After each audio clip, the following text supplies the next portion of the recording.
At around 9:30 p.m. on Christmas Eve 1992, 18-year-old Danita Gullette finished up her shift at Rally's, a fast food hamburger restaurant in her hometown of Dayton, Ohio. She hung up her apron, she said goodbye to her coworkers, and then she stepped outside into the freezing 19-degree night air. Danita had not driven a car to work that day, so she pulled her plaid flannel jacket tightly around her to keep warm, and then she began to briskly walk in the direction of her mother's house, which was only a couple of miles away.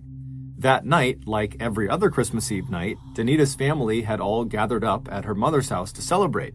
The Gullettes were one of those big families that were very close and who always looked out for each other.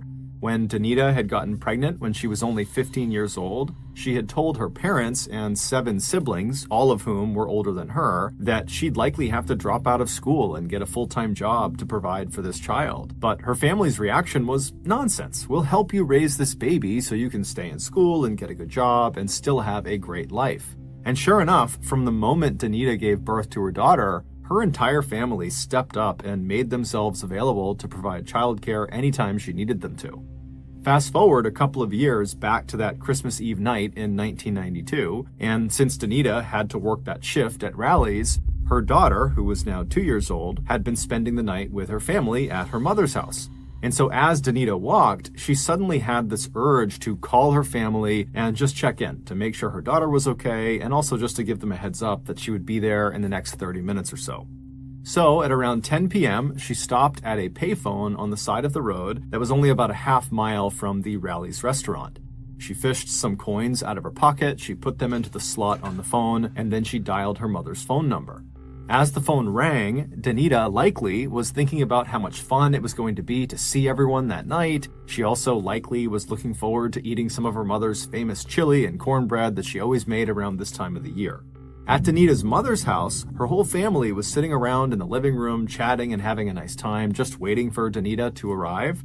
At 10 p.m., when the phone rang in the house, immediately everyone in Danita's family assumed it had to be Danita calling to let them know that she was off work and that she would be home soon. So when the phone was ringing, one of Danita's siblings, Rhonda, she jumped up and she excitedly ran into the kitchen and she pulled the phone off the receiver and she said, "Hello?" expecting to hear her sister's very happy voice on the other end of the line, but instead she heard silence.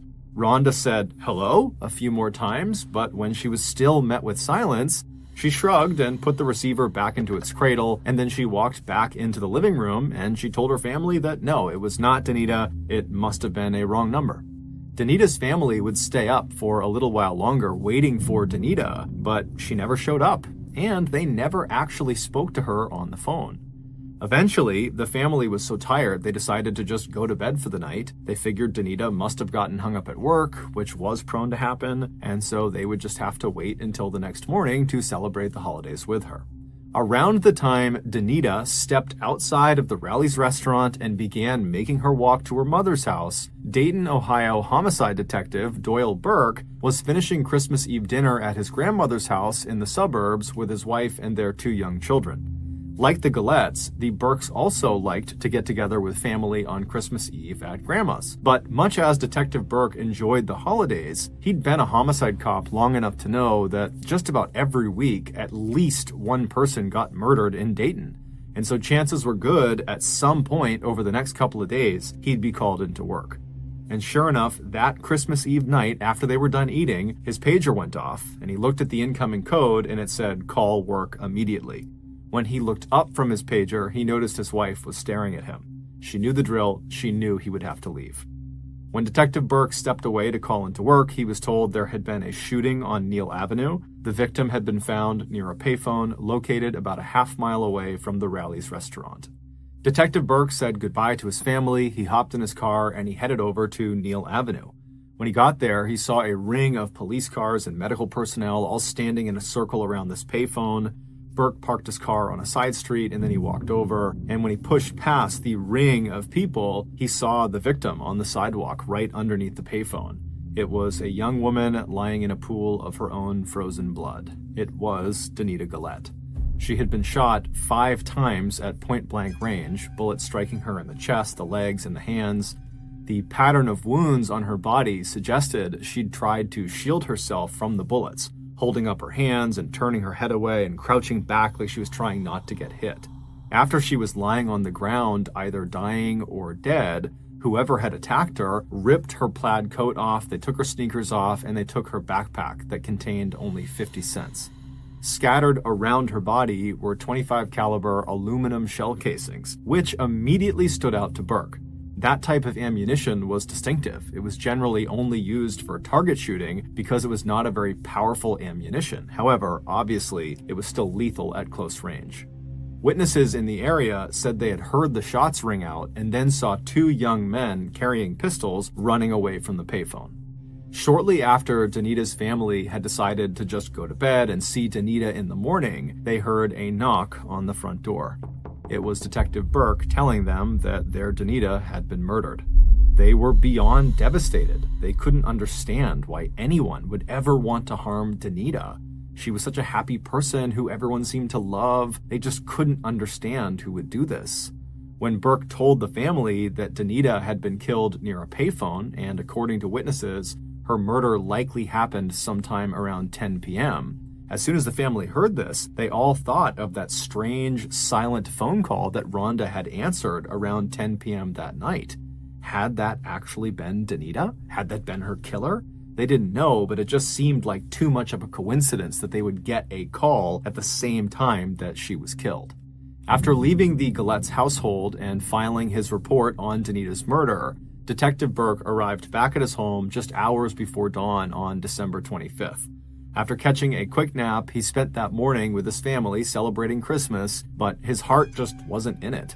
He had been investigating homicides for years, and so over time he had become somewhat desensitized to all of the violence. However, that morning he just kept thinking of Danita Gullette's grief-stricken family when he had told them the news. He also kept thinking about Danita herself, how scared she must have been when she was crouched down trying to shield herself from her attacker. Her family had shown Burke a picture of Danita when she was alive, and she looked like such a vibrant, happy young woman with this big, infectious smile. It just didn't make any sense that someone would kill her over some shoes and a jacket and a backpack with 50 cents in it. Was this actually a personal attack where they knew who Danita was and they were targeting her, and then afterwards they kind of set it up to look like a robbery? Or was this really a robbery? In which case, again, why are you killing someone over things that are worth so little? Burke kept finding himself thinking in circles about her case. He felt like there had to be more to this than met the eye. And he would be right. That night, just before 9 p.m. on Christmas Day, Burke's pager went off again. There had been another murder.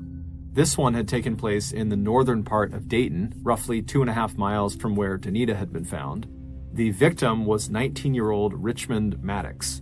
He was found slumped in the driver's seat of a blue Chevy Caprice that had crashed into a tree on the side of the road. But the crash hadn't killed him. What had killed him was a gunshot wound to the right side of his head, fired from point-blank range. And they searched the car. There was no weapon inside of the car, so this was not a suicide. And they checked the exterior of the car, and there was no entry point into the car from a bullet, which means the gun that shot him had been fired from inside the car. Likely, whoever was sitting in the passenger seat or in the back seat had shot this guy in the head.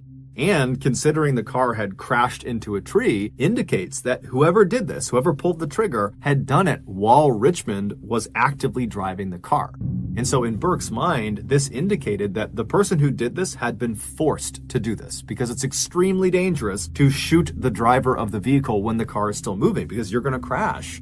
And so this person who shot Richmond must have been desperate. Maybe they had been kidnapped by Richmond and they were forced to do this. Burke didn't know, but that seemed like the most logical theory. When police spoke to witnesses in the area, they told the police that they heard the crash and then they looked outside and they saw what looked like a short young woman, probably a teenager, get up from the ground near the car and then start running away with a limp. Even though no shell casings were found in or around Richmond's car that could, in theory, link his murder to Danita's murder, Burke still had a hunch that these two murders had to be connected. They had occurred less than 24 hours apart, so back to back, and the bodies were found less than a couple miles apart. And in Burke's experience working in homicide, coincidences rarely occurred. Things happened for a reason. And in Burke's mind, he's thinking, these murders are connected. I just got to figure out what the connection is. But Detective Burke's investigation into Richmond Maddox's death only seemed to further complicate things. Richmond's family, who were stunned at the news of his murder, had no idea who would want to kill him, or who the girl fleeing the scene could possibly be. The only girl in Richmond's life that the family could think of that might have been in the car with him was his ex-girlfriend, 16-year-old Laura Taylor, who they described as being very sweet and polite. But when Burke went to Laura Taylor's house on the morning of December 26th to interview Laura, he was in for a shock. Laura had apparently not been home in several days, and her parents were very worried. Hearing that their daughter's ex-boyfriend had been killed, they feared the worst, that something terrible had also happened to Laura. But before Detective Burke could even begin to process this new information, that now, in addition to 2 strange murders, he also now had a missing juvenile, who very well could be the key to solving what was happening, unbelievably, while he's thinking about all these different things, Burke felt his pager vibrate again. There had been another shooting, this time inside of a mini-market convenience store that was only 3.5 miles south of where Richmond Maddox had been found. This time, there were 2 victims. Both were still alive, but they were in critical condition. 38-year-old Sarah Abraham was a classic American success story. After immigrating to the United States from war-torn Ethiopia, she and her family worked hard and established businesses in the Dayton area that included a restaurant and a few convenience stores. The convenience store where this shooting took place was the location where Sarah spent the majority of her time. On the day after Christmas, while Detective Burke was speaking to Laura Taylor's family, Sarah Abraham said goodbye to her 3 young children and then headed out the door to go open the convenience store for the day. Once she arrived and she opened the store and went inside, a 71-year-old regular named Jimmy Thompson came in, and he stood by the register to chat with her about the holidays. And then at some point, a middle-aged man named Jones Pettis came inside as well, and he began browsing down one of the aisles. A few minutes later, a teenage girl came up to the register and tried to buy a pack of gum, but she was 5 cents short. Jimmy cheerfully reached into his pocket and gave her a nickel. She smiled, took the nickel, put it on the counter, and then she took the gum and walked out of the store. Then, a few minutes after the girl had left, 2 young men entered the store, each holding a pistol. Sarah and Jimmy immediately threw their hands up over their head, and Sarah told the gunman, take anything you want. We'll give you all the money we have. Please just don't shoot us. One of the men barked at her to open the cash register and give them all of her money. And so with shaking hands, Sarah reached down and she opened the register. She pulled all the money out. She gave it to them, and then she kept her hands up. She had given them everything they had wanted.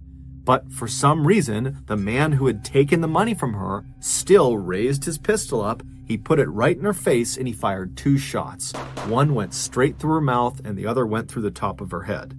And then, after she collapsed to the ground, the men began shooting at Jimmy, but amazingly, they missed him despite being right in front of him. And Jimmy, who was thinking on his feet, immediately threw himself kind of over the counter and acted like he had been mortally wounded. And so the gunmen, believing Jimmy was down as well, they turned around and they began walking out of the store. But as they were leaving, they noticed Jones Pettis, who was trying to hide at the end of one of the aisles. And so they just fired at him, striking him in the hand and in the stomach. Then the 2 gunmen left, they hopped in a car, and they fled. Paramedics would rush Sarah Abraham and Jones Pettis to the hospital. Jones would survive, but Sarah would die from her injuries 5 days later. When Detective Burke arrived at the convenience store that morning, the other officers who were already on scene told him that Jimmy and Jones had not gotten a good look at the shooters. They just said that they were 2 young men and that they didn't recognize them. After being told this information, Burke stepped inside of the convenience store to have a look around. He was already operating on the idea that this attack had to be linked to Richmond Maddox and to Danita Gullette, because again, the proximity and time to the other murders was just too much to overlook. That couldn't be a coincidence. And sure enough, right as Burke stepped into this store, this hunch of his seemed to be confirmed, because on the blood-stained ground near the counter were several .25 caliber aluminum shell casings, the same distinctive ammunition type that was used in Danita's murder. At this point, Burke was fully convinced these murders had to be linked. But the victims didn't make sense. It would turn out none of the victims' families had ever heard of the other victims or their families. None of the victims worked together or went to school together or had any interaction at all. It just seemed like the victims were kind of random. But as Burke and his partners were discussing how these crimes could be linked, Burke got yet another call. There had just been an attempted shooting at a Dayton gas station. When Burke arrived, they found this hysterical woman named Kathy Henderson, who earlier had been putting air in the tires of her black 1989 Dodge Shadow. When two young men pull into the parking lot, they hop out of the car and they walk right up to her. They raise their guns at her, and then one of them says, "You're gonna die today." And then the two men just started shooting at her. And amazingly, she managed to not get shot and she was able to run to safety, but the two men stole her car. The bullet casings that were found at the scene of this crime were, unsurprisingly, the same distinctive aluminum variety. Clearly, whoever was behind all of these shootings was not showing any signs of slowing down. And so by now, the shootings in Dayton had attracted so much attention that it was not only all over the local media, but it was all over the national media. This was all anybody in the country was talking about, that there was just these rogue people running around Dayton shooting random people, and the police apparently couldn't stop them. And so panic was spreading like a wave amongst Dayton residents and surrounding areas. It didn't seem to matter who you were or what you were doing. Suddenly, everyone felt like they could be next. On the evening of December 26th, shortly after Kathy Henderson's carjacking was reported, Dayton Police Sergeant John Huber was in his patrol car cruising the northwest neighborhood of Dayton when an all-points bulletin came across his radio. The dispatcher said to be on the lookout for the 1989 Dodge Shadow that Kathy Henderson had stolen, and that if they found it, be advised because the occupants were likely the same people perpetrating all of these shootings all over town, and so they were likely armed and dangerous.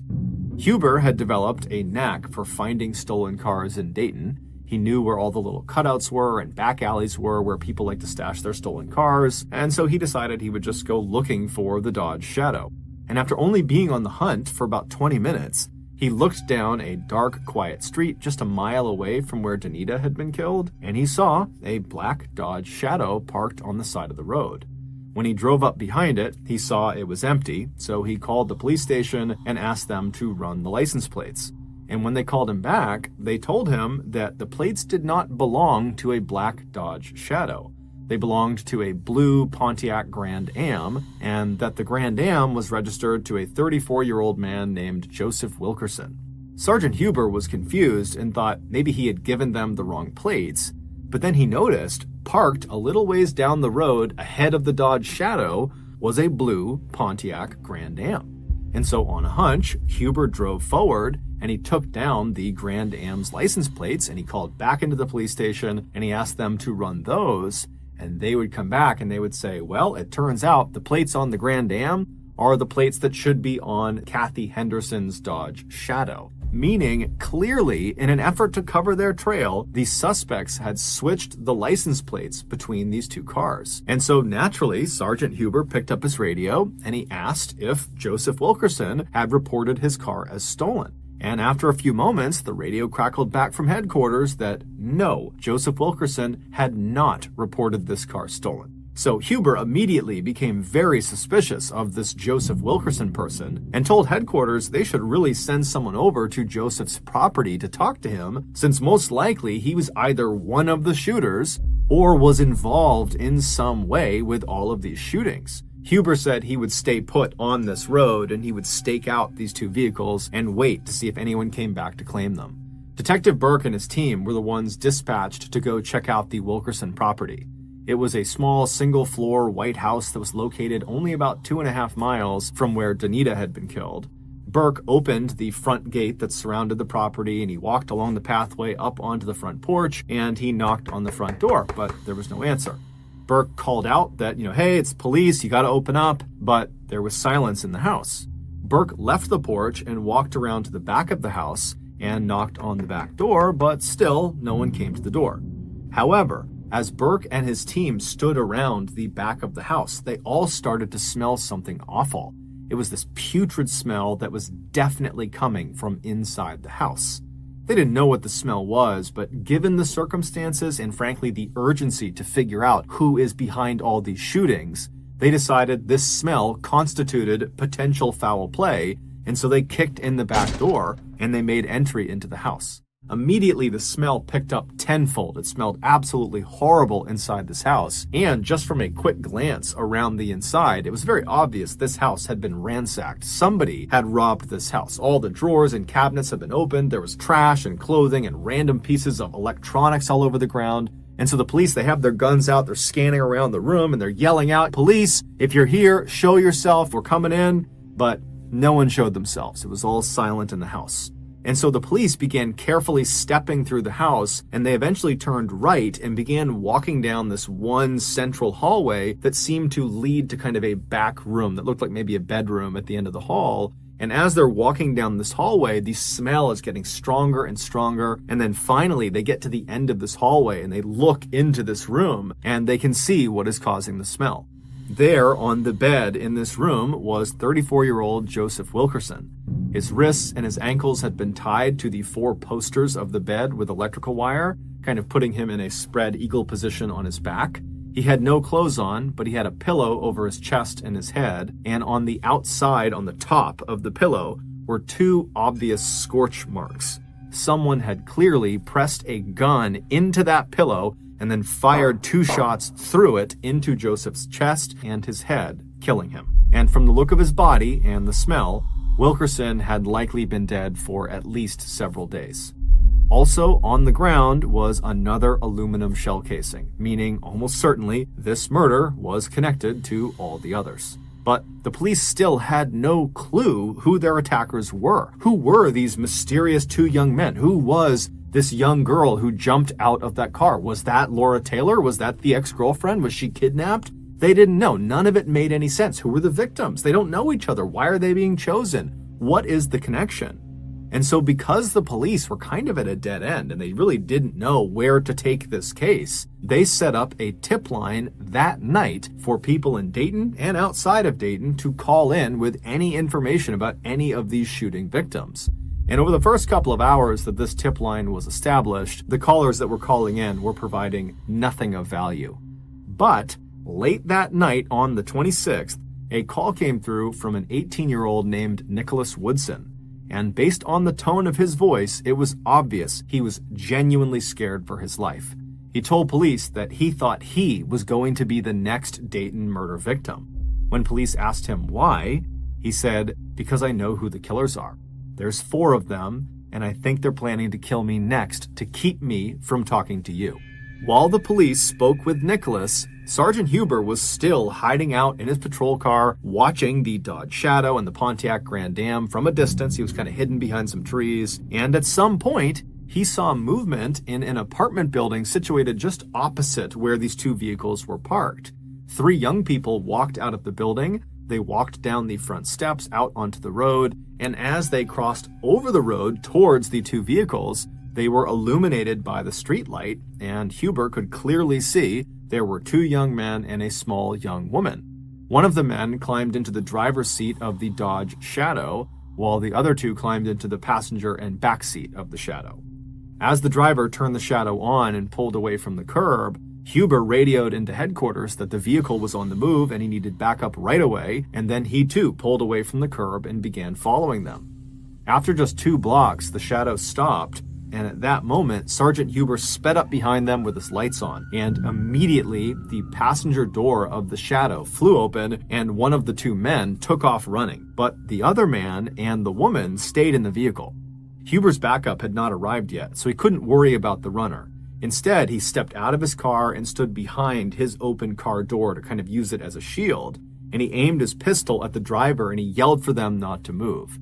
Inside the Dodge, the interior light was now on, and it showed the man was still sitting in the driver's seat, not really doing anything, and the young woman who was in the car, who was in the back seat, she was becoming hysterical, and she was screaming at the driver to shoot him now, shoot him now. But the driver didn't do anything. And then moments later, backup arrived, and they were able to pull the man and the woman out of the Dodge without a fight, and they arrested them both. They were 19-year-old Marvalis Keene and the young woman was none other than 16-year-old Laura Taylor, the ex-girlfriend of Richmond Maddox, whose family had reported her missing. The police searched the nearby buildings for the man who had run, and they quickly found him. He had gone back inside the apartment building that Sergeant Huber had originally seen the trio come out of before they got into the Dodge Shadow. The runner was 17-year-old DeMarcus Smith, and with him in the building he was attempting to hide inside of was 20-year-old Heather Matthews, and she was actively trying to hide DeMarcus. And so both of them were arrested as well. When all four of them were brought back to the station, the police noticed that Marvalis was wearing Danita's flannel jacket, and DeMarcus was wearing Danita's sneakers. Additionally, while these four were being processed at the police station, a call came in from a team of police investigators who were searching the Dodge Shadow, and they would say that they recovered two guns, a .32 caliber Derringer pistol and a .25 caliber pistol that contained the same distinctive aluminum ammunition that was used in almost all of the murders.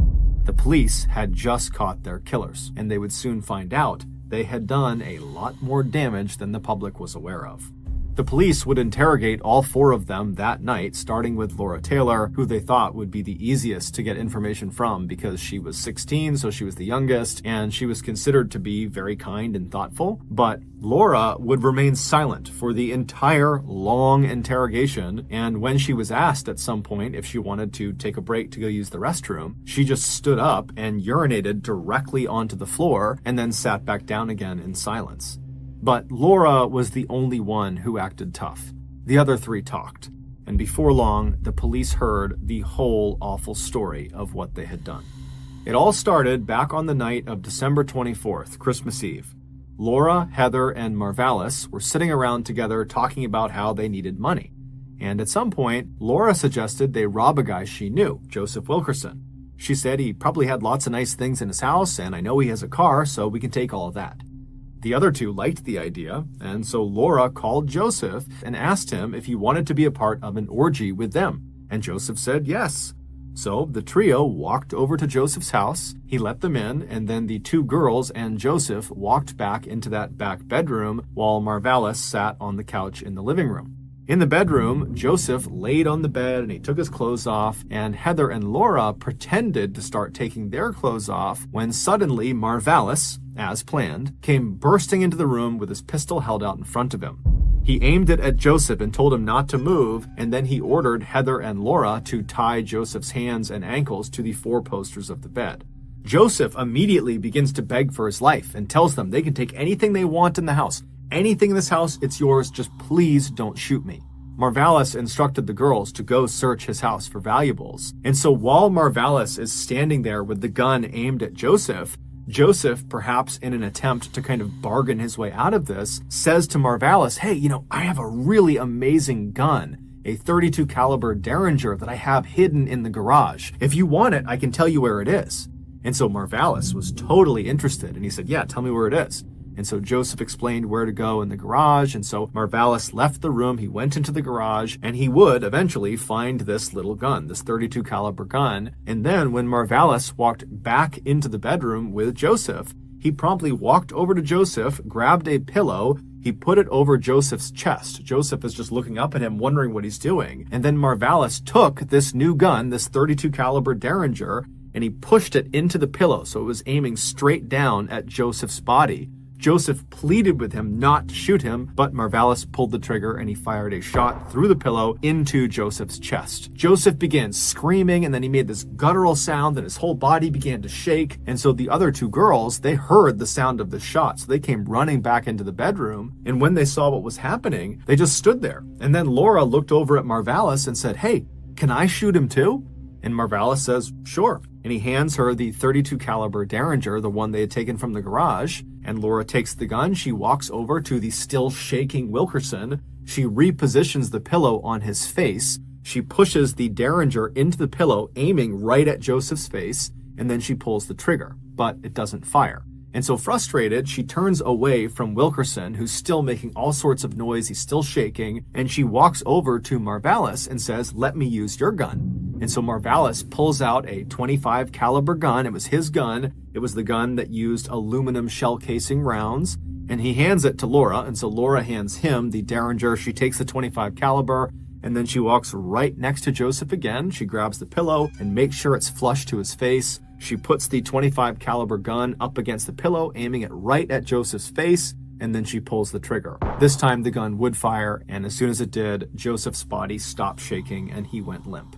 As the trio stood there staring at Joseph Wilkerson's lifeless body, they all realized something. Killing was actually quite fun. The trio left the bedroom and began eating Wilkerson's food and watching his TV and looking for things to steal, all the while happily talking about how amazing the killing experience had just been.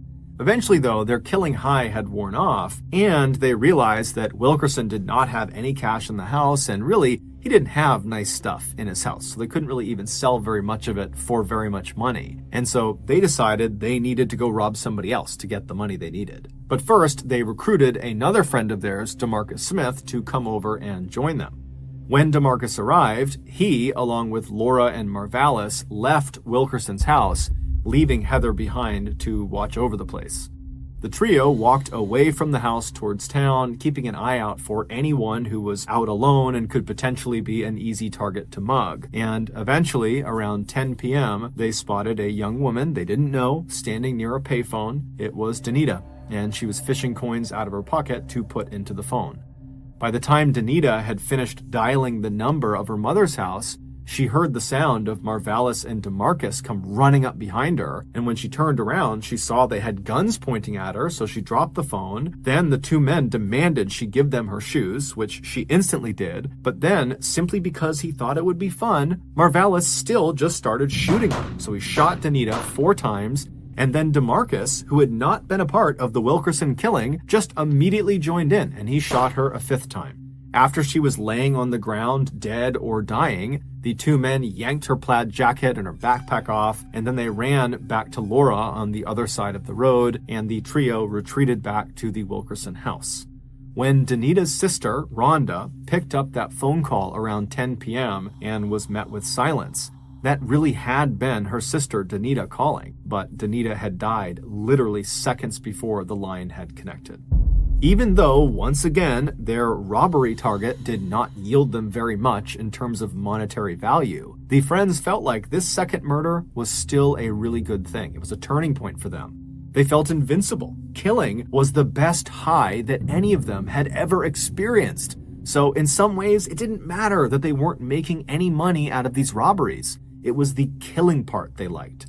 To celebrate their murders, the 4 friends threw a party that night at Wilkerson's house. So Wilkerson's dead body is just literally decomposing in the bedroom. They just shut the door during this party.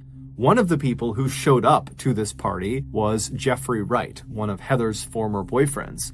And at some point in the night, Heather and Jeffrey got into this huge argument, and Jeffrey grabbed Heather by the hair and started dragging her into a back room. And so, drawn by the commotion of this, Marvalis burst into the room after them and chased Jeffrey, who leapt out of a window. Marvalis jumped out of the window after him and then began shooting at him, hitting Jeffrey 4 times in the legs as he ran away. Miraculously, Jeffrey would make it to a hospital and he would survive, though he would not go to police and tell them what happened. Seeing Heather's ex-boyfriend get shot excited Laura, and she decided she wanted to shoot her ex-boyfriend too. So the next day, on Christmas, Laura called up Richmond Maddox and asked him if he wanted to have sex with her at a nearby motel. When he said yes, she told him he would have to pay for the motel, so bring cash. Richmond agreed, and when he arrived at the designated meeting place that day, Laura climbed into the front passenger seat next to him, knowing full well she was going to kill him and steal the money out of his wallet first chance she got. But after they took off, Richmond looked in his rearview mirror and he saw Marvalis and DeMarcus following them in a car.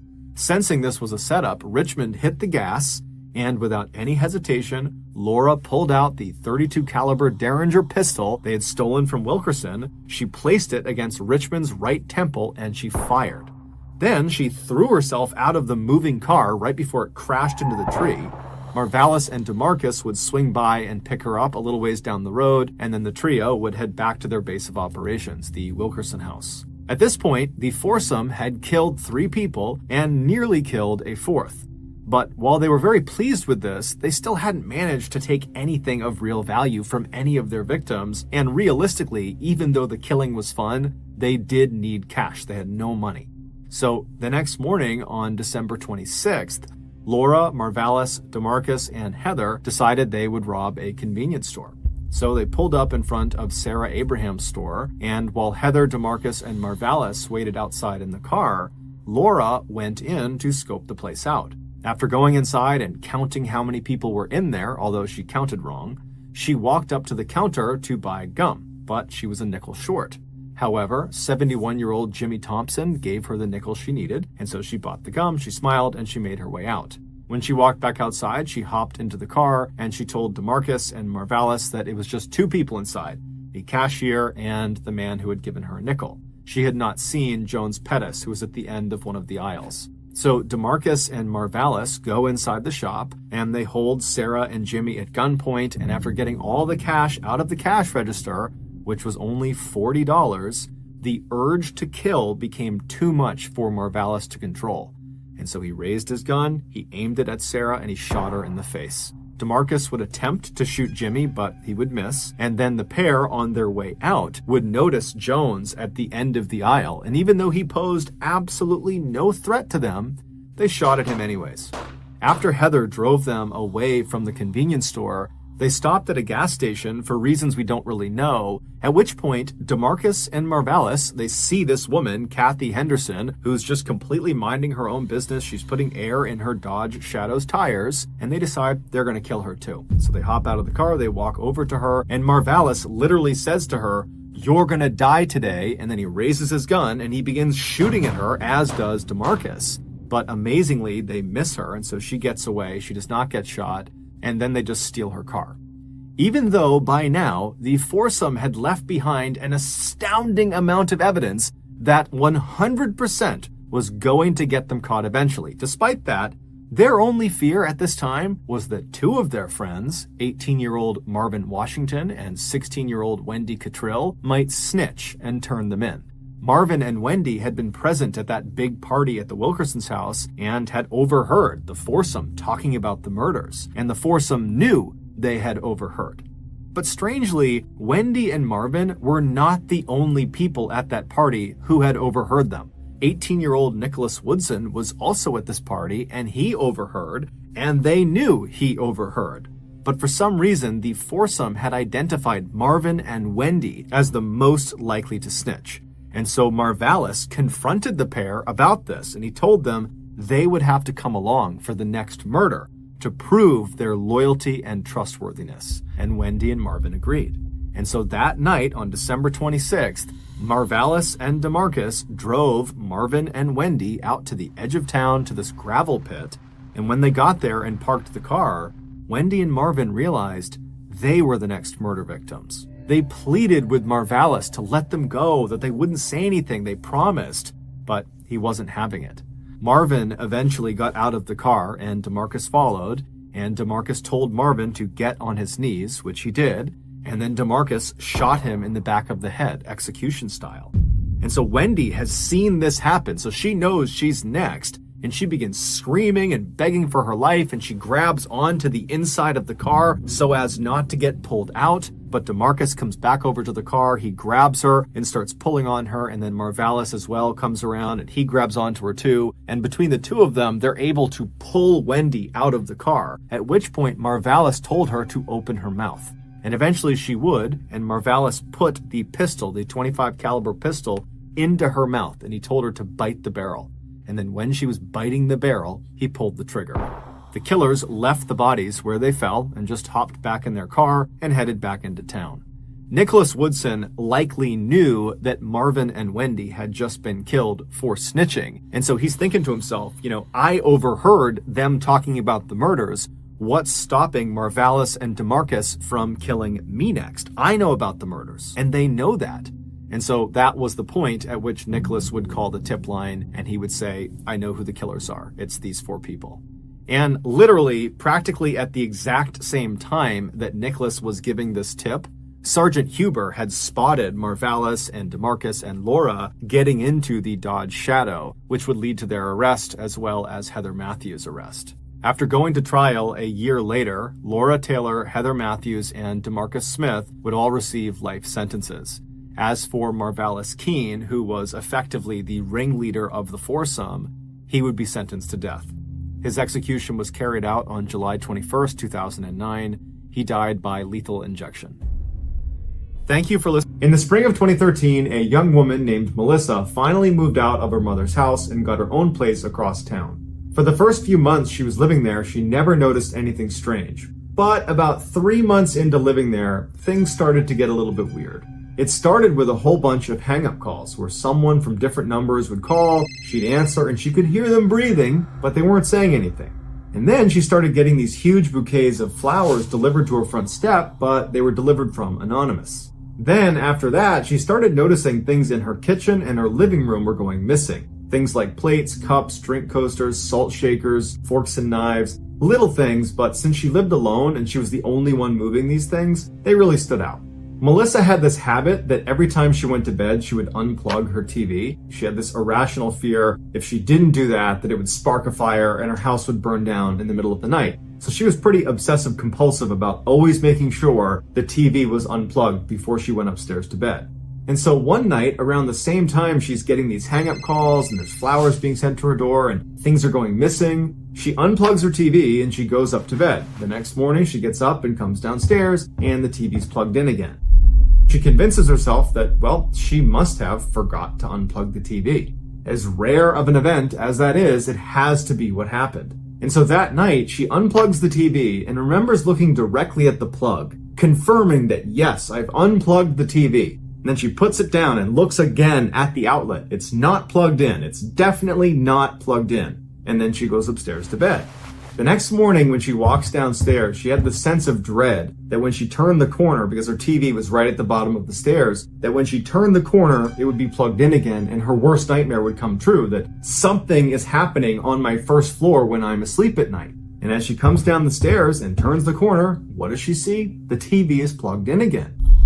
She's horrified but has no idea what to do. It's not some malicious act. And she's telling herself, well, maybe I forgot again. But then she's like, no, I remember last night staring at the plug. I definitely unplugged it. And so she flies around her first floor to make sure, one, everything is locked, but two, no one else is in here. And when she's satisfied that, yup, it's empty down here, and two, everything is locked, she sits there thinking, well, now what do I do? Do I call the police and say, someone's plugging in my TV? You know, she can't do anything. And it was at this point that Melissa developed a very real fear of her first floor.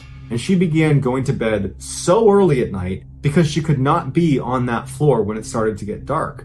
And so imagine living alone, being afraid of going down to your first floor, how scary it would be at night when you're laying in bed, your door's shut, and any noise you hear in the house, you're going to attribute to your first floor. And so Melissa was living this absolutely wretched life where she's scared of everything outside of her bedroom. And so with that as context, Melissa goes to bed one night super early, probably like 3 o'clock. The sun's not even down yet, but she's upstairs. But eventually it does get dark outside and she still has not fallen asleep. And so she sits up in bed and she turns on the TV. And right away, the channels on the screen start to change. And she's thinking, oh, I must be laying on the remote. But then she remembers the remote's in my hand. And so she's looking at the remote and then she's looking at the TV. She's not touching her remote. And the channels are still cycling. Now, Melissa had what's called a skybox, which means her downstairs TV was connected to her upstairs TV and vice versa. If one was changing the channel, in real time, the other changed the channel. And so as she's looking at her remote and not touching it, and looking at the screen as the channels are changing, it dawns on her that someone downstairs is changing the channels. And so frozen in fear, all she can think to do is turn off her TV because that's the one function that does not have any impact on the other TV. So she turns the TV off. And so in total darkness, in a house she's already terrified of, she is straining her ears to try to hear some sign that this is either something, someone's down there flipping through channels, or this is nothing, and I just happened to turn the TV on when the skybox was malfunctioning. And as she's sitting there, all she can hear is her own breathing, and she can feel the pounding of her heart in her chest. But she doesn't hear any sounds in her house. She doesn't hear the TV on. She doesn't hear footsteps, doors opening, none of that. It's silence in the house. So after what probably felt like an eternity, she just grabbed the pillow and clutched it in front of her and put her head into the pillow and just laid like that until she eventually fell asleep. The next morning when she gets up, the sun is out and it's this huge relief because suddenly, with the sunlight pouring in the windows, it was like the house wasn't scary anymore. And she's telling herself, you know what, that had to have been just some anomaly with the skybox. I bet I go downstairs and the TV's unplugged. And so she goes downstairs and the TV is unplugged. And so that for her kind of confirms that, okay, the paranoia is getting to me. I'm losing my mind a little bit. I got to tell someone what's going on.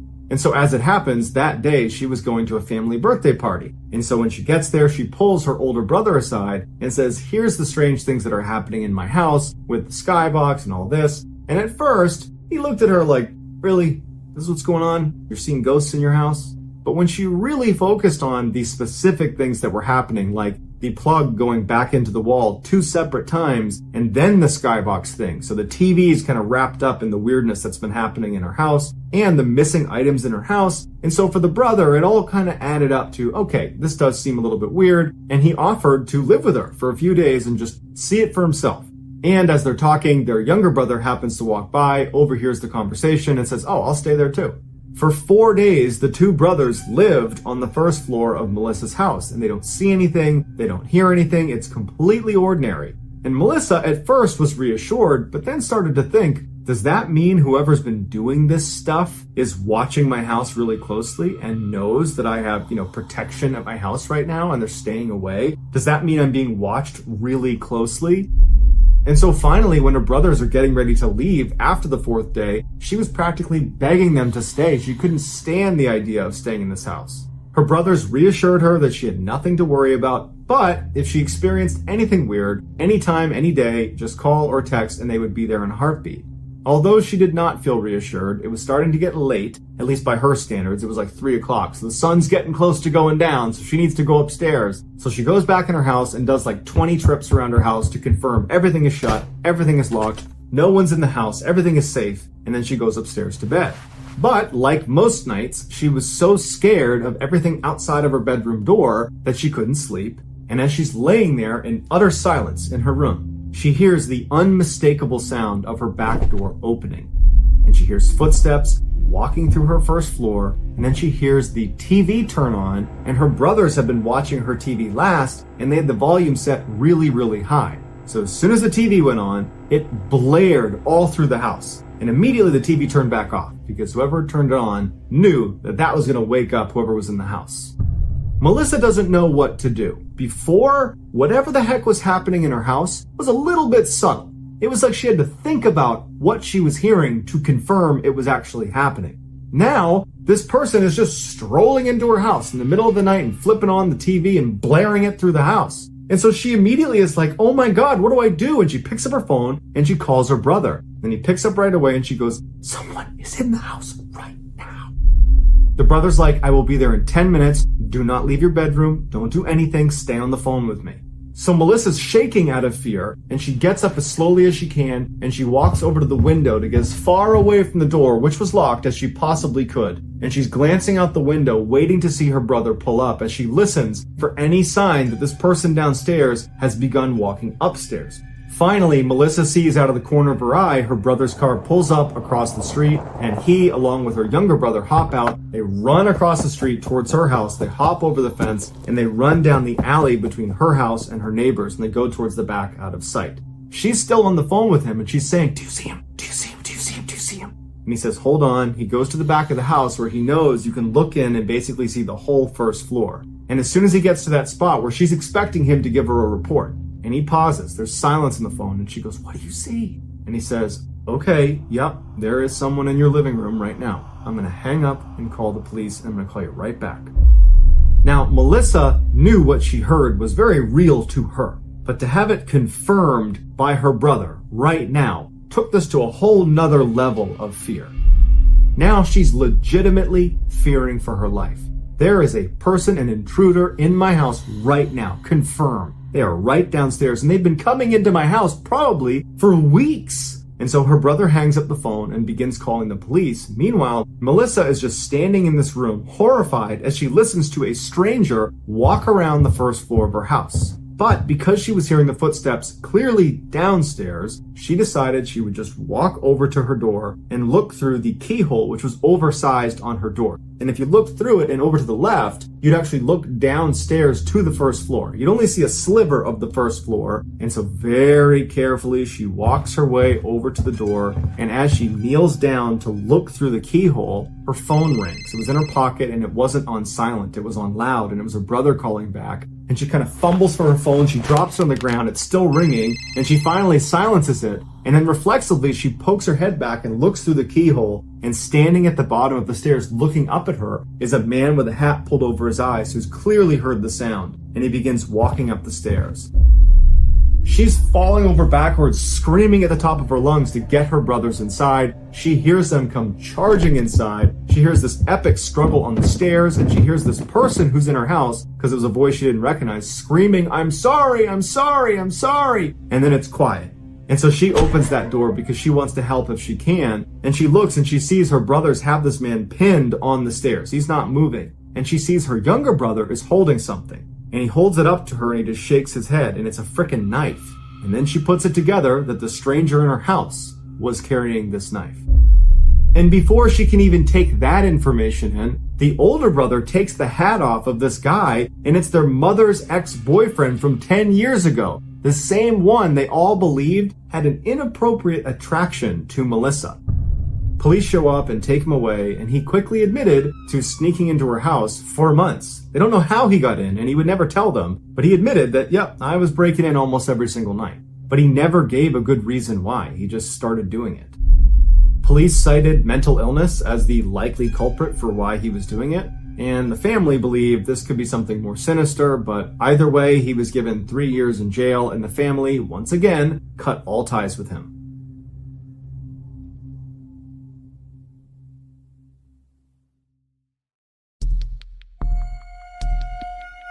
Our next story is called The Shaman.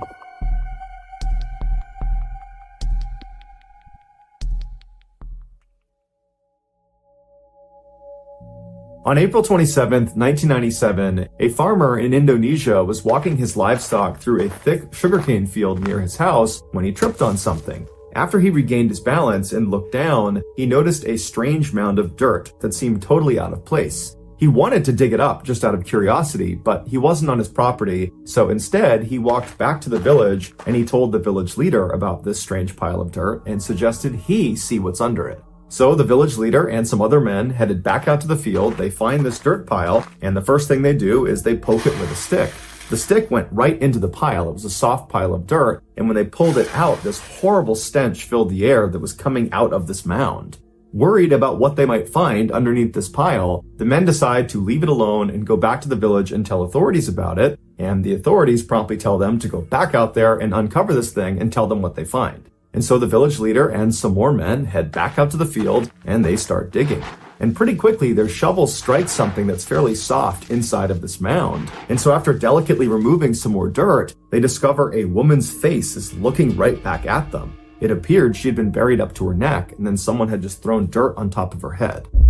At this point, the authorities did come out, and they were able to identify the body as belonging to a 21-year-old local woman named Dewi. After asking around the village about this girl, the police determined the last time anyone had seen her was 3 days earlier when she had left her house to run an errand. But after that, no one knew what happened to her. Just a few hours after Dewi's discovery, a 15-year-old rickshaw driver came to the police with additional information. He said 3 days earlier, on the evening of April 24th, so the same day that people had seen Dewi last, he said she had come to him to ask for a ride. And when she got into the rickshaw, he asked where she wanted to go, and she said she did not want to tell him specifically where she was going. Instead, she just wanted him to drive in a particular direction, and she would give him more information about how to get where she wanted to go as they got closer. And so this really intrigued the driver. And so after he began going in this direction, he turned to her again and said, can you tell me anything more about where we're going? This is really weird that you're not giving me any more information. And so finally, Dewi relented and she told him she was going to see the shaman. A shaman, in simple terms, is someone who uses magic to cure the sick. The driver did think it was odd that this girl was going to see the shaman in the middle of the night and she was being so secretive about it, but after he dropped her off, he hadn't given it much thought until he found out she had died. The police approached the shaman, who was 45-year-old Ahmad Siraji, and they asked him if he had been with Dewi on the night of April 24th. Initially, Siraji said no, he had not been with her and he had no idea what happened to her. But after police searched his house and found Dewi's belongings inside, Siraji said, "Okay, I've been lying and I have a confession to make." And he would very nonchalantly tell police that not only had he killed Dewi, he had also killed dozens of other women the same way and buried them in the sugarcane field. And so the police went out to the field and started looking around, and they found all these mounds of dirt all over the place, and under them were women buried up to their neck. After the excavation was all done, the police believed they found the bodies of 42 different women, but truthfully, that was just a guess. They believed there could be more. During his trial, Siraji explained in detail why he did the things he did. He said back in 1986, so 11 years earlier, he had this vivid dream where his deceased father came to him and instructed him to drink the saliva of 70 women. And if he did that, he would become immortal. When Siraji woke up, he didn't chalk up this experience as just a strange dream. He believed he had just had a real interaction with the spirit of his dead father, and so he decided he would do as he was told. But his father didn't explain to him how he was going to extract the saliva from these 70 women. And so after thinking about it for a couple of days, Siraji decided the most efficient way to do it would be to just kill the women and then forcibly take their saliva. To find his victims, Siraji began telling people in his village that he had supernatural powers, that he was able to grant women specifically everlasting beauty and riches. And many people believed it. And so as this rumor spread not only around his village, but to surrounding areas, lots of women heard about it and came to him and requested his services. He would tell them to come back later that night when it was totally dark and to not tell anyone where they were going. Once they arrived, they would come inside of Siraji's house and they would pay him a fee that was roughly equivalent to $300. And then he would tell them he needed to perform a ritual to give them their beauty and their riches. And so they would leave his house, they would cut through a cemetery, and they would enter into that sugarcane field, and they would walk for a while until Siraji stopped them. And he would hand the woman a shovel and he would tell her to dig a hole in the ground. And he would assure her this is part of the ritual.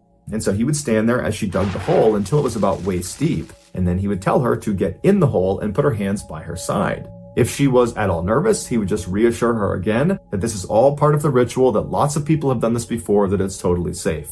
And so she'd get in the hole, she'd put her hands by her side, Siraji would take the shovel and he would fill the hole back in until she was completely immobilized. And then at this point, Siraji would pull out a cable, he would wrap it around their neck, and he would strangle them to death.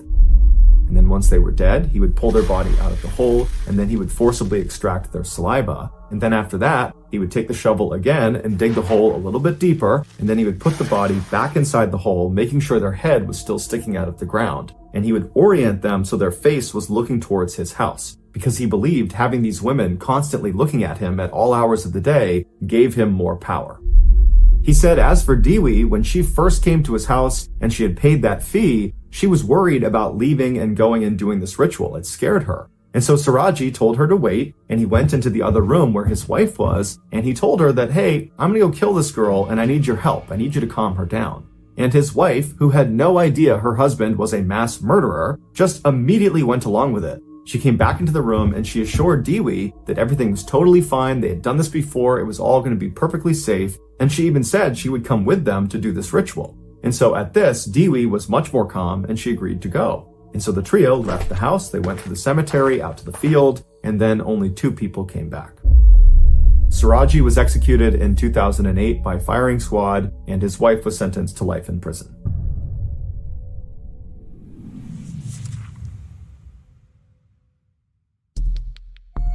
The next and final story of today's episode is called The Raven-Haired Woman.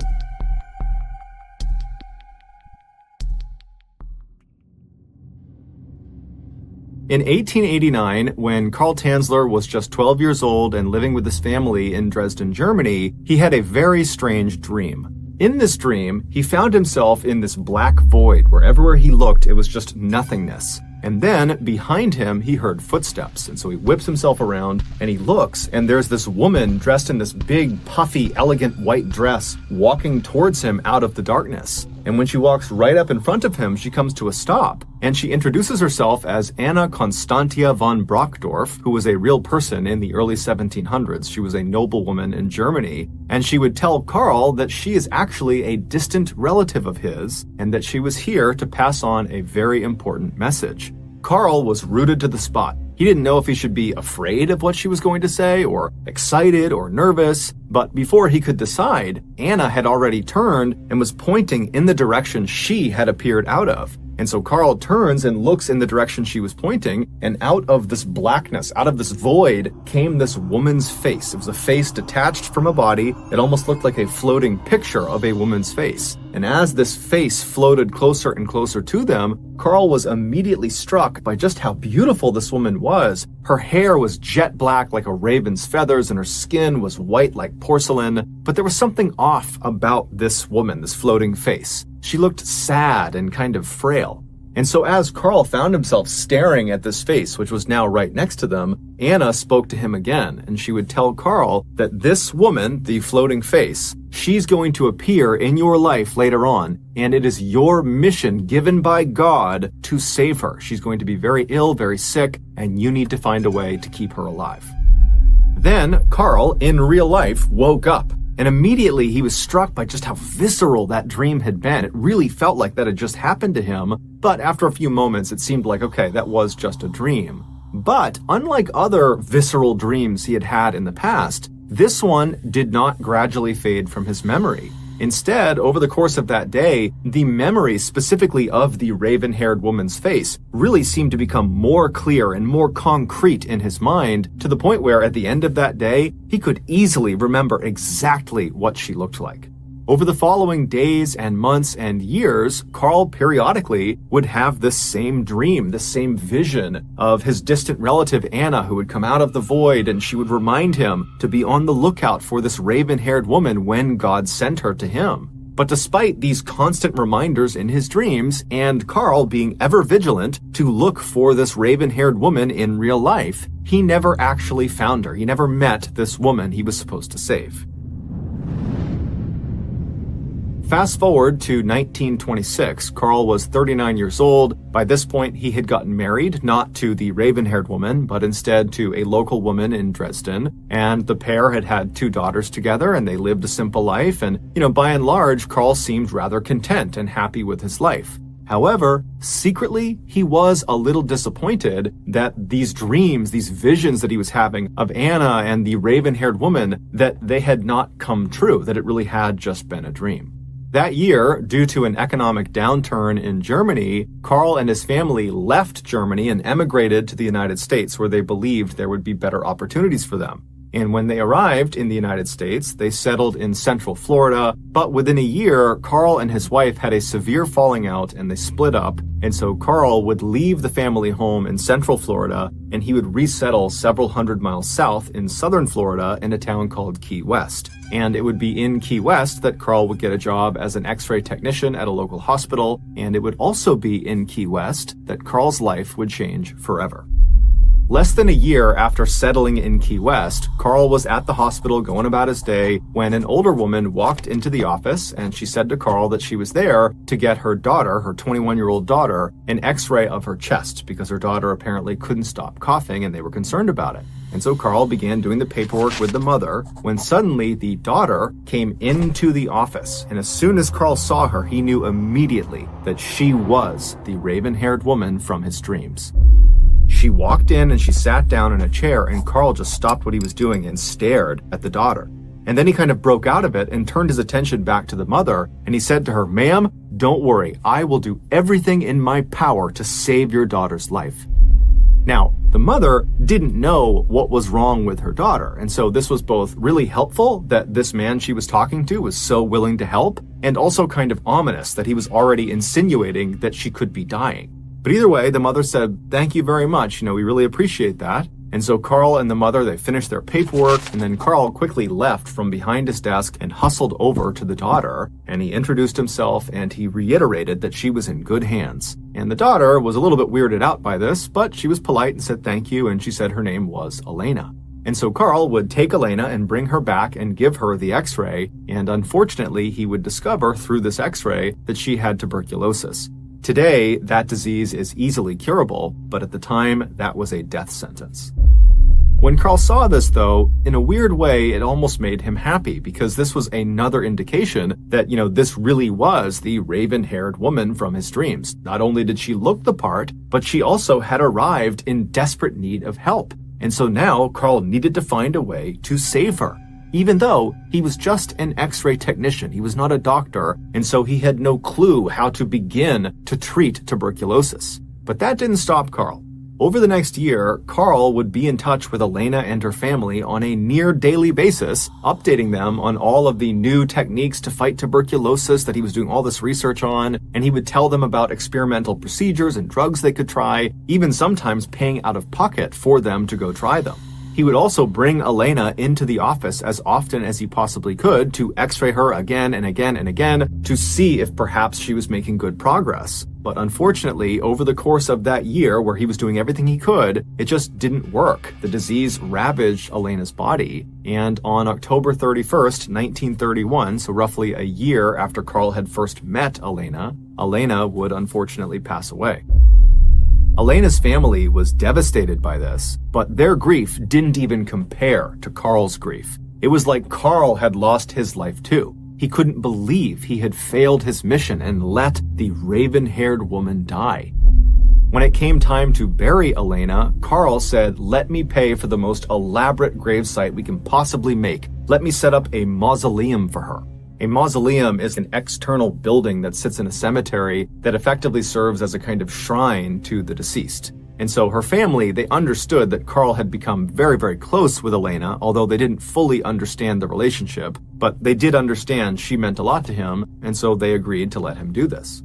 After Elena was buried inside of this small temple that Carl had built for her, Carl began spending virtually all of his time kneeling inside of it, crying and begging for Elena's forgiveness. Elena's family was well aware that Carl was doing this, and at first they kind of just let it happen. But, after several months, they began to tell Carl, you really need to let her go. You need to begin to move on.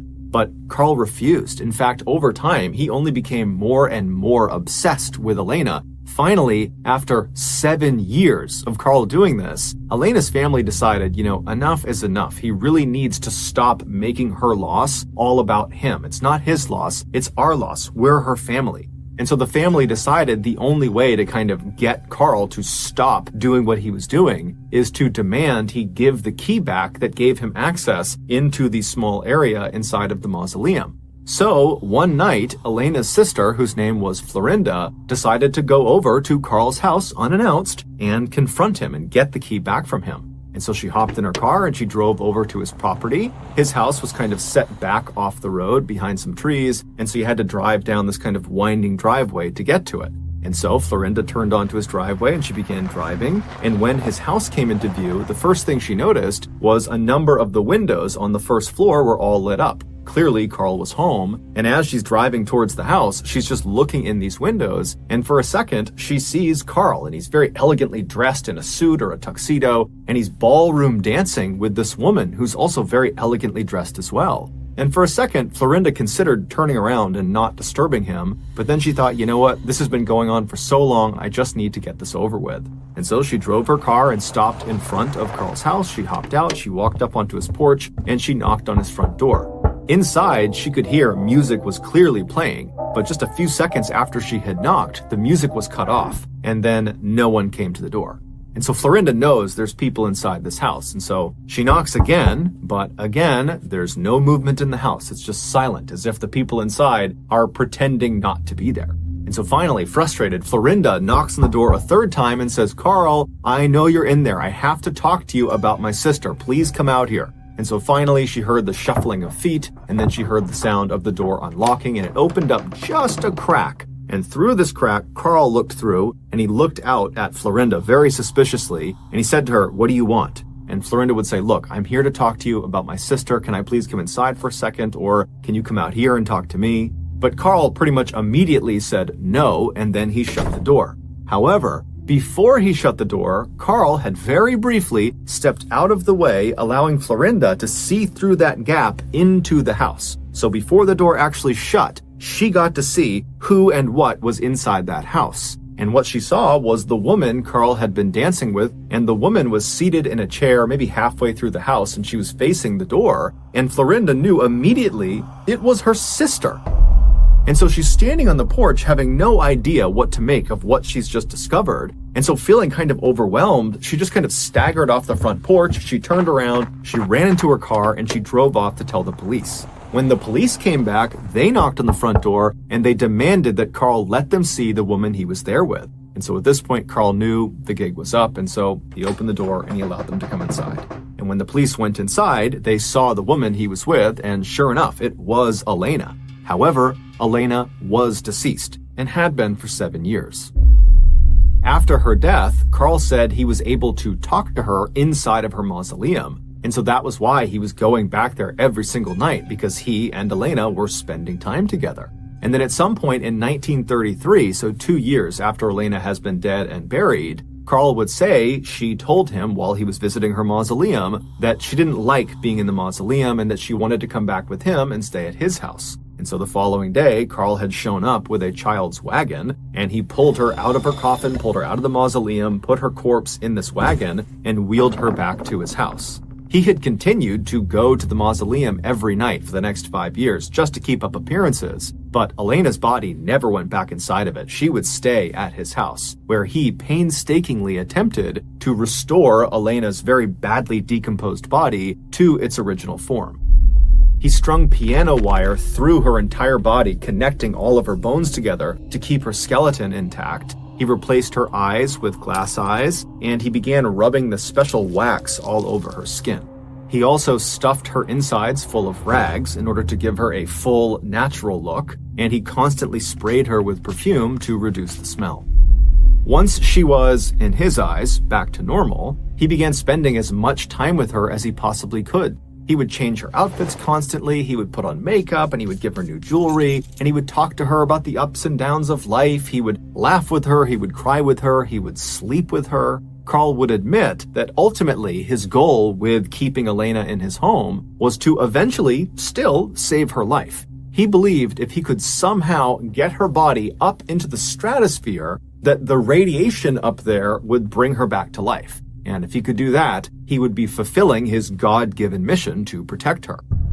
But Carl never got a chance to launch her into the stratosphere. Instead, he was charged with wantonly and maliciously destroying a grave and removing a body without authorization. However, these charges would be dropped and Carl would be set free. As for Elena, her body was returned to her family and they would bury her in Key West.